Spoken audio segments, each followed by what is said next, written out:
स्वागत है आपका एक नई कहानी में। ये कहानी है अजय की। अजय एक कैब ड्राइवर था जो हिमाचल की पहाड़ियों में जीवन यापन करता था। उसे ड्राइविंग का नया नया अनुभव था, लेकिन पहाड़ी रास्तों की खामोशी और सन्नाटा कहीं न कहीं उसके मन में बेचैनी पैदा कर देते थे। अजय को नहीं पता था कि एक बार की यह रात उसकी ज़िंदगी को हमेशा के लिए बदल देगी। वह दिन बारिश से भीगी हुई एक मानसिक तौर पर बेहद कमज़ोर लड़की उससे मिली। उस लड़की का चेहरा धुंधला था, लेकिन उसकी आंखों में एक अजीब सी चमक जो किसी इंसान की नहीं लगती थी। वह लड़की अजय की कैब में चढ़ी और कहने लगी कि मुझे एक सुनसान जगह छोड़ दो। अजय ने यह सोचकर उसे ठुकराने से मना कर दिया कि आज दिन भर कोई सवारी नहीं मिली है, आज कमाई के बिना घर जाना कठिन होगा। जैसे जैसे रात गहरी होती गई, उस लड़की की बातें और व्यवहार अजीब से भयावह होते गए। वह खिड़की से बाहर देखती, हिचकियाँ लेती और अचानक से खून बहते हुए उसके होठ फटे हुए महसूस होने लगे। अजय ने पानी की बोतल दी तो वह पानी लाल हो गया। अजय के मन में भय घुस गया था। रास्ता सुनसान हुआ करता था। आसपास घने जंगल और चील चमगादड़ की आवाज़ें दूर तक सुनाई देती थी। अचानक कार की बत्ती बंद हो गई और गाड़ी बंद हो गई। अजय ने अपने भाग्य पर सवाल उठाए। वहीं अचानक उसे एहसास हुआ कि कार में वह लड़की एक नहीं दो हैं और 5-6 लोग पीछे से झांक रहे हों। सबके चेहरे विकृत और बालों के बिना थे। उनकी हंसी जैसे मौत का बुलावा थी। अजय ने घबराकर कार से बाहर निकलने की कोशिश की, लेकिन उसे पकड़कर एक अंधेरे में फेंक दिया गया। जब वह बचने की कोशिश करता है तो अचानक कई बेहद डरावनी और उसके चारों ओर आ जाती हैं, जिन्हें देखकर अजय का दिल धड़कना बंद हो जाता है।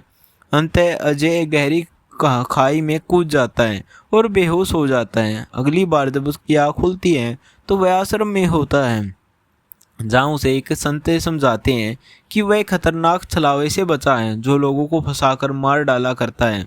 उसके एक पैर की छोटी सी घटना में लगी है जिसे वह हमेशा के लिए खो चुका है। अजय के होश खुलते ही उसके मन में कहीं न कहीं एक भारीपन छा गया था। उसके शरीर में एक अजीब सा दर्द था, खासकर उसके घायल पैर में। आश्रम के संतों की बातें उसके दिमाग में गूंज रही थी। एक भयंकर छलावा जो लोगों को फंसाकर मौत के घर ले जाता है। अजय सोच रहा था कि अब उसकी ज़िंदगी कैसी होगी, अपनी ज़िंदगी के उस सदमे को कैसे भुलाएगा जिसमें उसने अपना एक हिस्सा खो दिया था। अजय का शरीर दर्द भले ही काफ़ी था, लेकिन मानसिक डर उससे कहीं ज़्यादा गहरा था।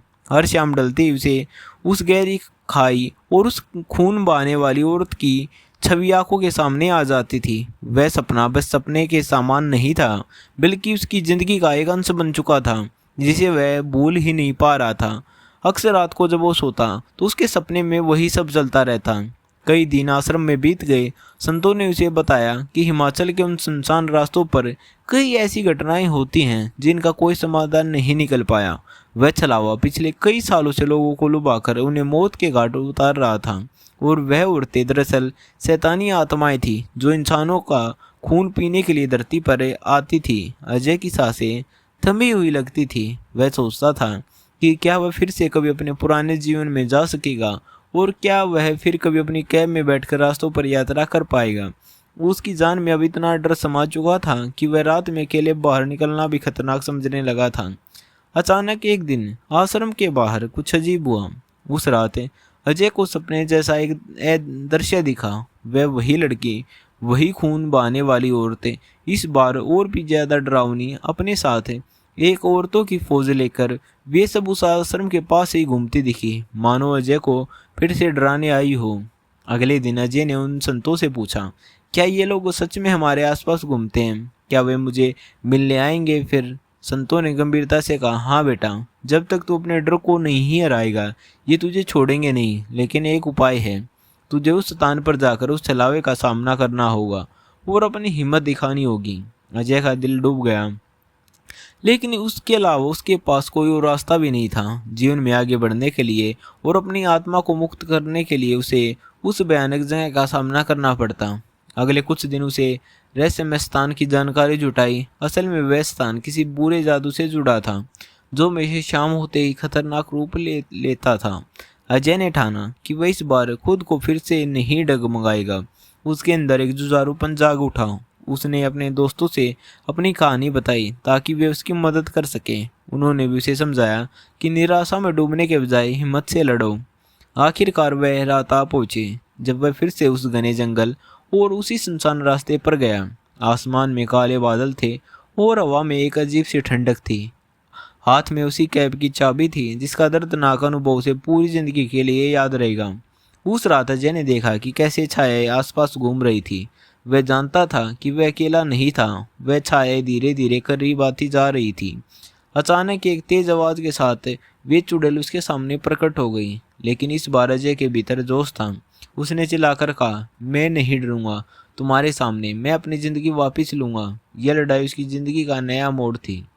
अजय की आवाज में जोश था जिसने उसे भीषण छायाओं के समूह को एक पल के लिए थमा दिया। वे आत्माएं जिनके चेहरे खून से लथपथ थे और वे सैकड़ों की संख्या में गुस्से से झूम रही थी, एक साथ अजय की तरफ बढ़ती रही। पर अजय का दिल अब डर से नहीं, जुझारूपन से धड़क रहा था। उसने अपने अंदर की सारी ताकत जुटाकर जोर से कहा, तुम मुझसे लड़ोगे तो मैं बच जाऊंगा, नहीं तो हमेशा के लिए मैं तुम्हारा शिकार बन जाऊंगा।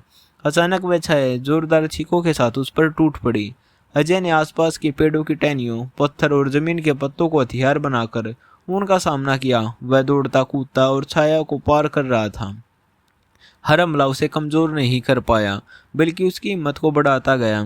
तभी अचानक आसमान से सूरज की पहली किरण निकली। जैसे जैसे सुबह की रोशनी उस घने जंगल और डरावनी जगह पर फैलने लगी, छायाएं चीखती हुई धीरे से भागने लगी। उनका डर था रोशनी का, जो उनके असलियत को उजागर कर देती थी। उस सुबह की पहली किरण के साथ छायाएं धीरे धीरे गायब होती चली गई।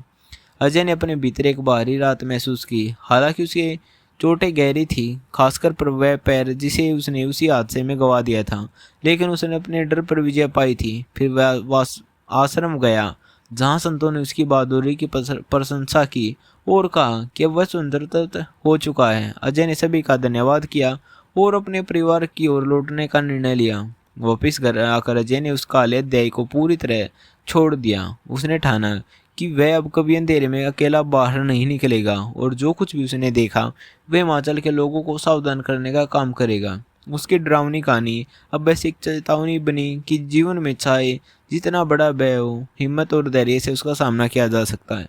दोस्तों, अगर आपको कहानी अच्छी लगी हो तो हमारी वीडियो को लाइक करें, कमेंट करें और हमारे चैनल को सब्सक्राइब जरूर करें। फिर मिलेंगे कल फिर किसी और डरावनी कहानी के साथ।